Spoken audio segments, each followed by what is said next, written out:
Hey friends, this is Kunal and welcome to learn with Kunal. आज हम discuss करेंगे हमारे फिफ्थ लेसन प्राथमिक क्रियाओं के बारे में। प्राथमिक क्रियाओं के बारे में जानने से पहले हम सर्वप्रथम लिखेंगे आर्थिक क्रिया।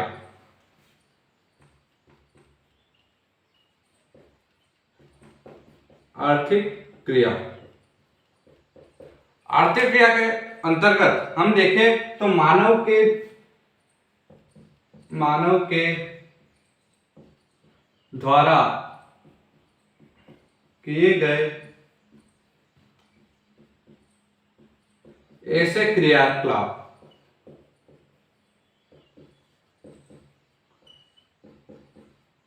मानव के द्वारा किए गए ऐसे क्रियाकलाप जिससे आय की प्राप्ति हो, जिससे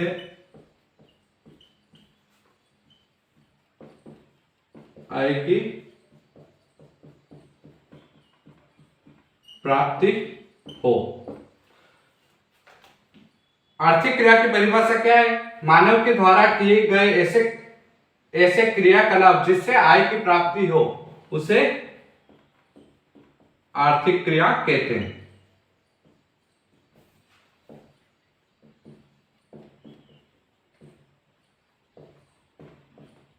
अब हम देखते हैं आर्थिक क्रिया के भागों के बारे में।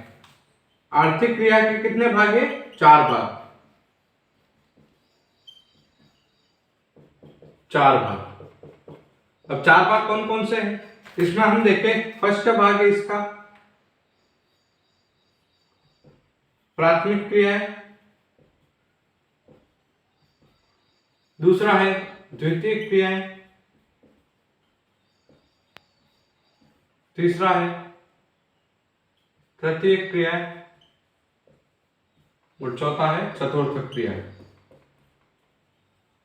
पंचमक होती है परंतु हम इसमें नहीं गिनते, हमारी पुस्तक में नहीं दिया हुआ। हमारी पुस्तक में मुख्य रूप से 4 भागों का वर्णन किया गया है, जिसमें प्रथम है प्राथमिक, दूसरा है द्वितीयक, तीसरी है तृतीयक क्रिया और चौथी है चतुर्थक क्रिया है। अब इसके बारे में हम देखते हैं कि हमारे लेसन अलग अलग डिवाइड किए हुए हैं। जो प्राथमिक क्रिया है उसमें हमारा 5th लेसन है, जो द्वितीयक क्रिया है उसमें वो हमारा 6th लेसन है, जो तृतीयक और चतुर्थक दोनों को मिलाकर एक लेसन बनाएंगे जो 7 वाला, यानी 3 लेसन में अलग अलग इन सभी का वर्णन किया गया है। तो हम अब सबसे पहले पढ़ेंगे प्राथमिक क्रियाओं के बारे में। यहां तक समझ में आ गया? ये नोट कर ले आप। और आप याद, ये महत्वपूर्ण है कि आर्थिक क्रिया के 4 भाग कौन से हैं? प्राथमिक, द्वितीयक, तृतीयक और चतुर्थक। ये सभी आप याद कर ले, क्योंकि आगे भी इससे पहले आपको लेसन पढ़ने हैं।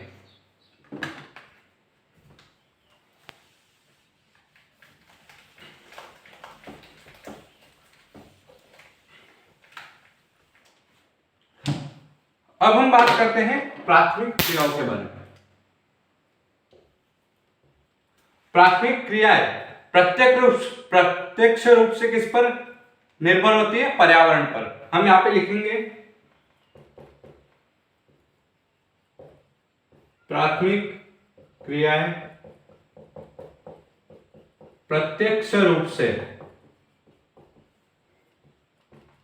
किस पर निर्भर होती है? पर्यावरण पर।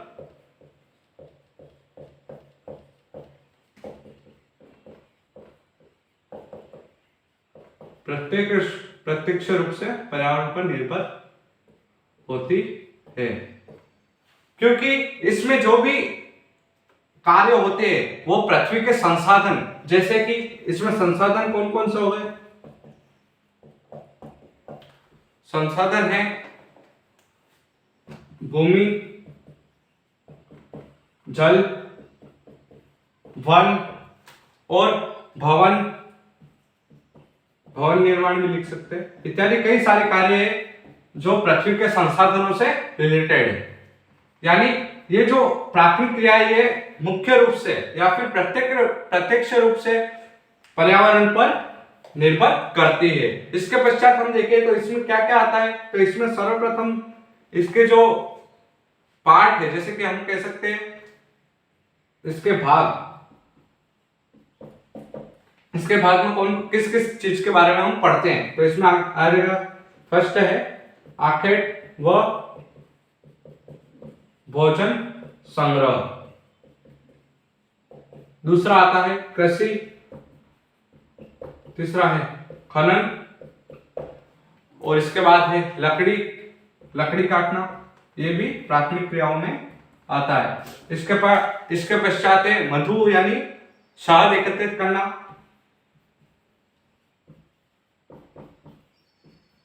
और भी कई क्रियाकलाप आते हैं जैसे कि पशुपालन, मछली पकड़ना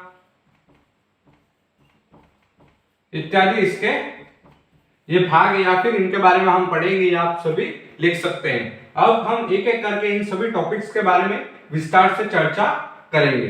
जहां तक आप समझ ले, प्राथमिक क्रियाएं प्रत्यक्ष रूप से पर्यावरण पर निर्भर होती है, जिसमें जो भी संसाधन उपयोग में आते हैं वो सभी पृथ्वी से प्राप्त संसाधन ही होते हैं, जैसे कि भूमि, जल, वन, भवन निर्माण इत्यादि।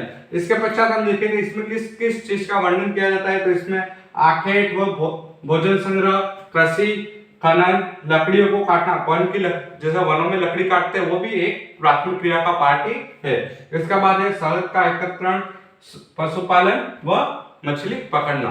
यहाँ तक समझ में आ गया। अब हम आगे बात करते हैं प्राथमिक क्रियाओं के भागों के बारे में, जैसे कि आखेट व भोजन संग्रह के बारे में।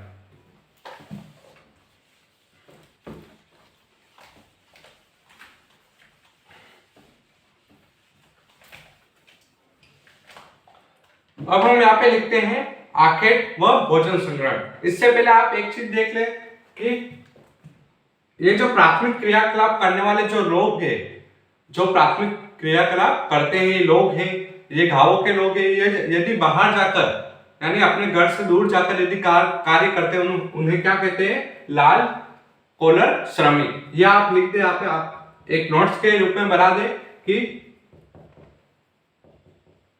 प्राथमिक क्रियाकलाप करने वाले लोग और उनका कार्य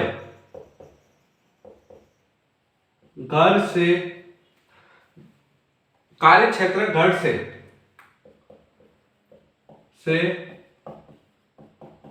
बाहर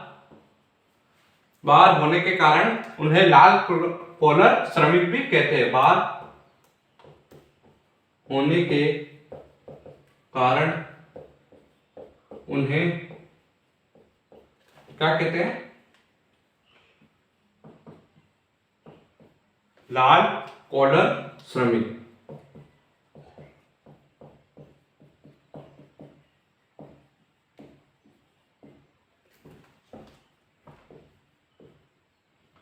कहते हैं। ये आप एक नोट्स के रूप में बता दीजिए, ये बहुत ही इंपॉर्टेंट है क्योंकि ये एक नोट्स के रूप में आपके पुस्तक में दिया गया और ये 1 नंबर का क्वेश्चन बन सकता है। इसलिए आप लिख दे प्राथमिक क्रियाकलाप करने वाले लोग और उनका कार्य क्षेत्र घर से बाहर होने के कारण उन्हें लाल कॉलर श्रमिक भी कहते हैं। क्यों कहते हैं? क्योंकि वह प्राथमिक क्रियाकलाप कर रहे हैं और वो का घर से बाहर रह रहे हैं, इसके कारण उन्हें लाल कॉलर श्रमिक भी कहा जाता है। अब हम बात कर लेते हैं आखेट एवं भोजन संग्रह के बारे में। प्राथमिक क्रियाकलाप का पहला भाग आखेट एवं भोजन संग्रह।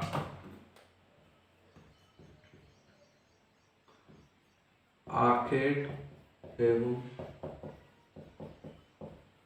भोजन संग्रह।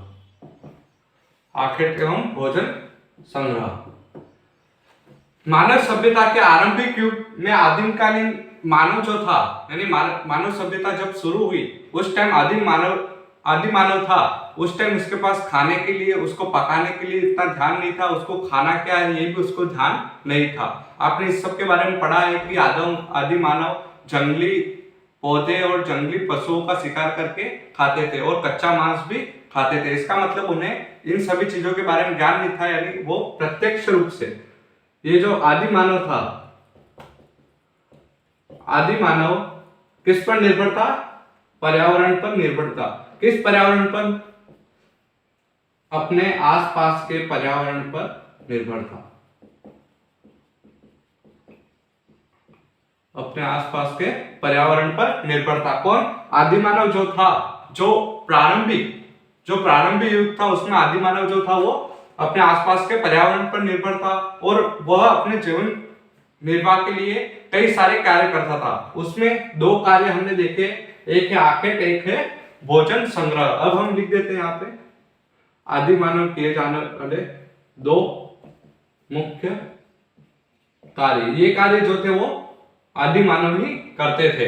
इसके हम लिख देते दो कार्य। क, पशुओं का आखेट करना, और इसका दूसरा है ख, अपने समीप के पर्यावरण से खाने योग्य जंगली पौधों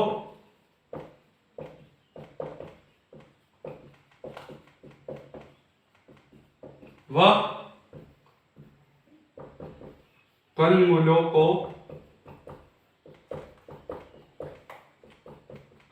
एकत्रित करना। यानी ये दो मुख्य कार्य थे कि उसका पहला कार्य था पशुओं को आखेट करना और दूसरा कार्य था अपने समीप के पर्यावरण यानी उसके आसपास जो पर्यावरण था उसमें जंगली पौधों और कंदमूल जो खाने योग्य होते उनका एकत्रण करके उनको आसानी से अपना पेट भरने के लिए बचाकर रखना या फिर संग्रह करना। इसके बाद हम देखते हैं सबसे पहले पशुओं के आखेट के बारे में।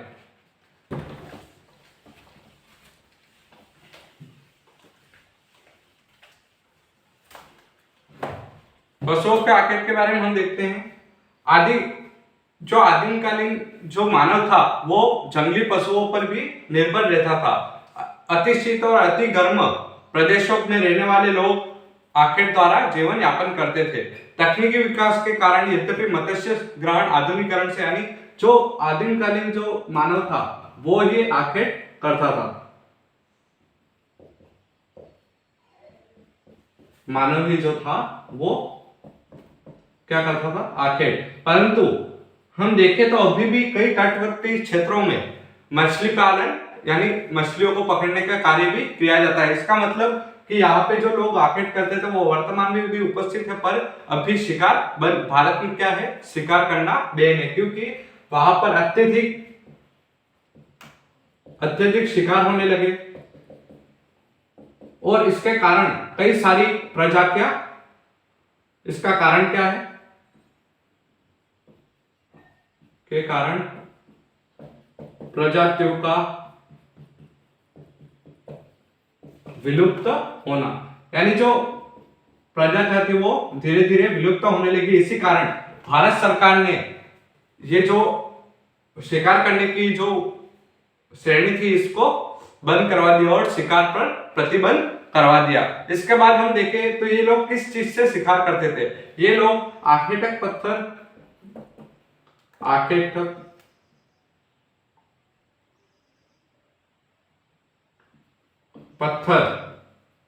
व तीर और क्या क्या चीजें थी इनके पास, तीर थे और लकड़ी से बने औजार,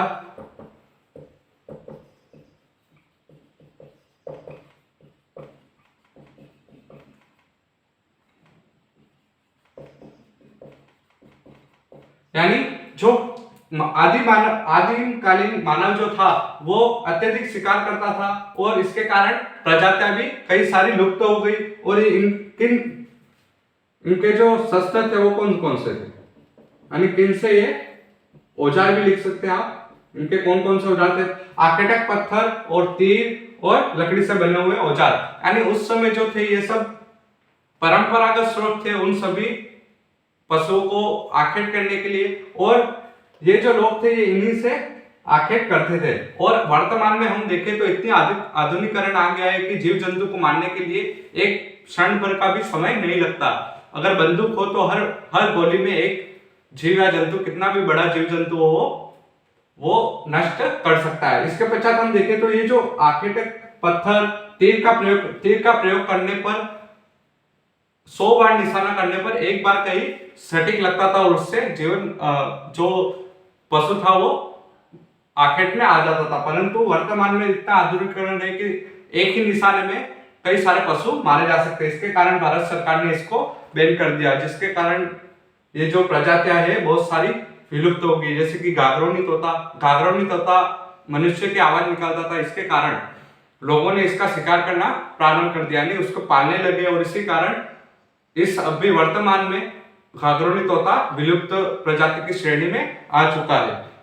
इसके पश्चात हम बात करें तो भोजन संग्रह एवं आखेट प्राचीनतम ज्ञात आर्थिक क्रिया है। ये जो भोजन संग्रह और आखेट है, ये कौन सी है? प्राचीनतम ज्ञात आर्थिक क्रिया। अगर आपके एग्जाम में क्वेश्चन आए कि सर्वाधिक प्राचीनतम ज्ञात आर्थिक क्रियाएं कौन कौन सी है, तो इसमें आप लिख देंगे आखेट व भोजन संग्रह, ये दोनों। अभी हम आखेट के बारे में पढ़ रहे हैं, इसलिए आखेट लिखा है। आखेट और भोजन संग्रह प्राचीनतम ज्ञात आर्थिक क्रियाएं थी। इसके बाद हम बात करें तो हमारा बचा है भोजन संग्रह।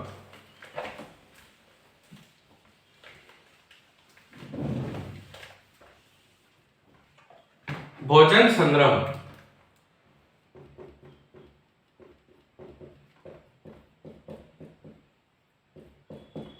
भोजन संग्रह एक ऐसी प्रक्रिया थी जिसमें जो आदिमकालीन मानव था वो भोजन को एकत्रित करके अपने फ्यूचर यानी भविष्य के लिए बचाकर रखता था। और ये जो कार्य था, ये जो कार्य है भोजन संग्रह, ये विभिन्न प्रदेशों में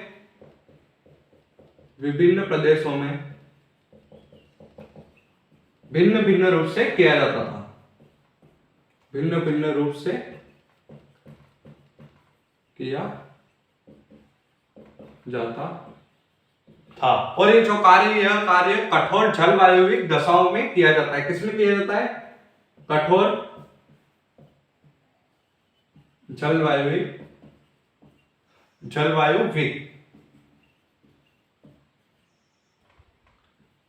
दशाओं में किया जाता है। ये जो भोजन संग्रह ये कठोर जलवायुविक दशाओं में किया जाता है। इसे अधिकतर आदिमकालीन समाज के लोग ही करते थे। वर्तमान में भी होता है पर अलग अलग तकनीकों से होता है। और ये जो आदिमकालीन लोग थे, आदिमकालीन लोग जो थे वो अपने भोजन, वस्त्र व आवास, शरण इत्यादि के लिए पशुओं व वनस्पतियों का संग्रह करते थे। ये सभी इन चीजों के लिए अपने भोजन उस समय पेड़ पौधों से, जंगली पौधों से प्राप्त करते थे। इसके बाद वस्त्र बनाने के लिए पशुओं की खाल, इसके बाद आवास के लिए भी पशु की खाल का प्रयोग करते थे। इन सब के लिए ये सभी आदिमकालीन जो लोग थे वो पशुओं और वनस्पति का दोहन करते थे। के लिए वनस्पति व पशुओं का संग्रह करते थे। हमने देखा ही है कि आदिमकालीन मनुष्य सभी पर्यावरण पर निर्भर था। वो हर चीज पर्यावरण से प्राप्त करता था। वनस्पति भी पर्यावरण से प्राप्त, पशु जो है वो भी पर्यावरण से प्राप्त होते थे। इसी कारण आदिमकालीन मनुष्य को प्राथमिक क्रियाएं प्रदान की गई। इसके बाद हम देखें तो ये जो कार्य करते थे, यानी ये संग्रह का कार्य जो करते थे, ये बहुत ही आसानी से हो जाता था। इसमें कोई पूंजी की आवश्यकता थी नहीं। यानी जैसे कि जंगली वनस्पति है वो तो किस काम की है नहीं, यानी उसमें कोई खर्चा है नहीं, यानी इस कारण से कम पूंजी की लागत होती थी। और बिना तकनीकी ज्ञान से भी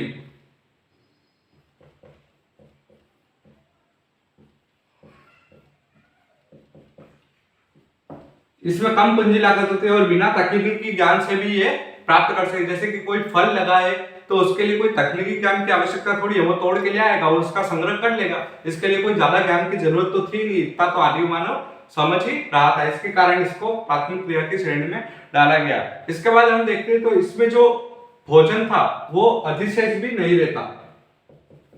भोजन का अधिशेष नहीं रहता व अधिशेष नहीं रहता, और जो उत्पादकता, प्रति व्यक्ति उत्पादकता भी कम हो जाती, प्रति व्यक्ति उत्पादकता कम हो जाती। यहां तक कि आपका हो गया भोजन संग्रह। इसके बाद हम बात करते हैं भोजन संग्रह में विश्व के किन किन प्रदेश है जो भोजन संग्रह के लिए महत्वपूर्ण है। इसमें दो भागों में विभाजित किया जिनके बारे में हम बात कर रहे हैं, ये आप नोट कर लें।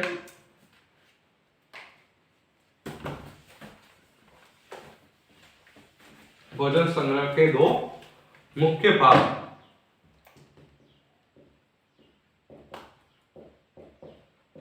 भोजन संग्रह के, ठीक है। इसमें हम फर्स्ट टाइम लिखेंगे उच्च अक्षांश के क्षेत्र, उच्च अक्षांश के क्षेत्र। इसमें फर्स्ट है उत्तरी कनाडा। इसके बाद सेकंड है आपका उत्तरी यूरेशिया, उत्तरी यूरेशिया और दक्षिणी चिली आदि, ये तीन क्षेत्र हैं आपके। दो भागों में विभाजित किया जिसमें फर्स्ट है उच्च अक्षांश क्षेत्र, जिसमें आते हैं उत्तरी कनाडा, उत्तरी यूरेशिया और दक्षिणी चिली इत्यादि क्षेत्र आते हैं। इसके बाद हम देखते हैं निम्न अक्षांश में। निम्न अक्षांश में क्या क्या आ रहा है? निम्न अक्षांश में आ रहे हैं जैसे कि अमेज़न बेसिन,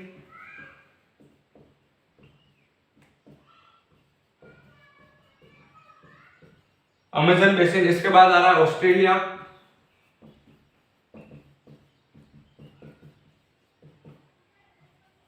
उष्णकटिबंधीय अफ्रीका,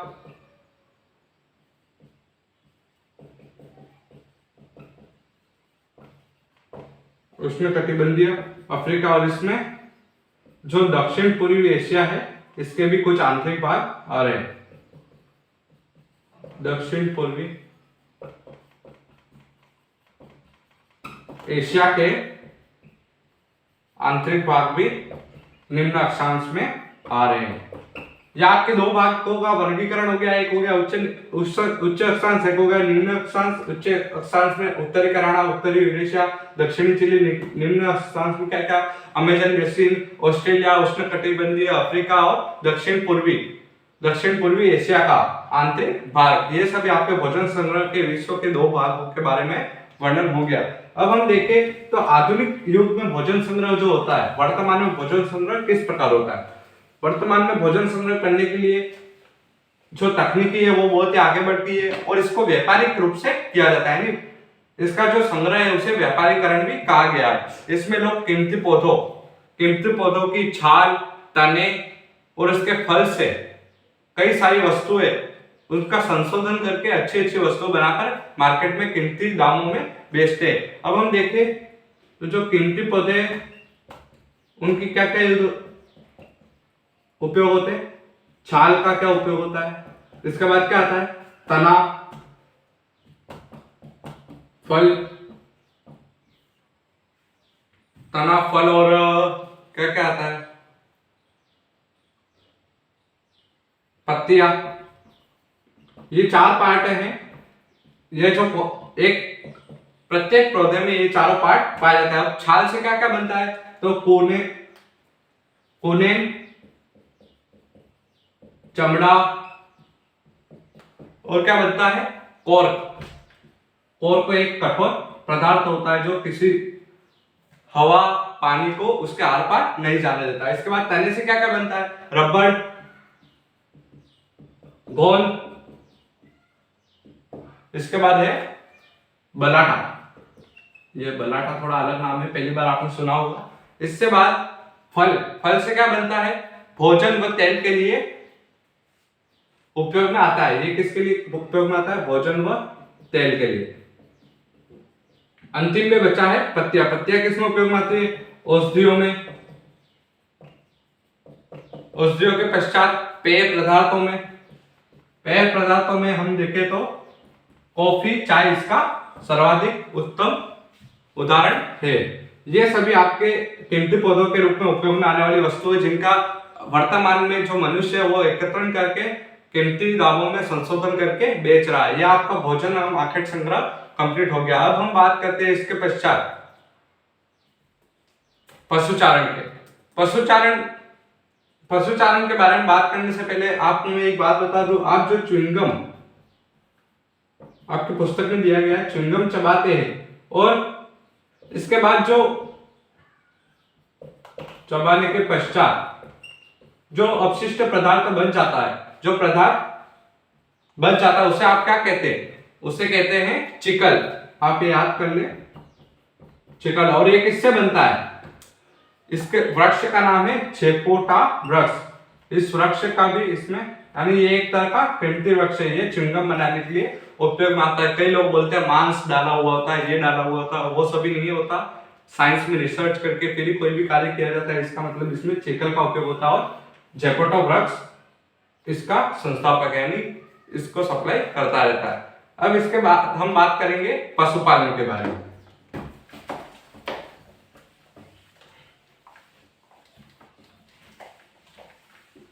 पशुचारण के बारे में हम कल बात करेंगे। आज के लिए बस इतना ही। क्लास बहुत लंबी हो गई है, इसके कारण आज पशुचारण नहीं पढ़ पाएंगे। कल पशुचारण के बारे में चर्चा करेंगे।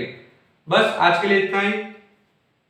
अगर वीडियो पसंद आया तो इसे लाइक कीजिएगा, अपने दोस्तों के साथ शेयर कीजिएगा और सब्सक्राइब कीजिएगा और बेल आइकन दबा दीजिएगा ताकि आप सभी को मेरा वीडियो आते ही नोटिफिकेशन मिल जाए। प्रतिदिन हमारे इस चैनल पर, लर्न विद कुणाल चैनल पर प्रतिदिन 2 वीडियो आएंगे, एक ज्योग्राफी का और हिस्ट्री का, और हम प्रतिदिन एक टॉपिक कवर करते जाएंगे। आप हमसे जुड़े रहिए, आपको हम अच्छे नोट्स प्रदान करते रहेंगे। धन्यवाद।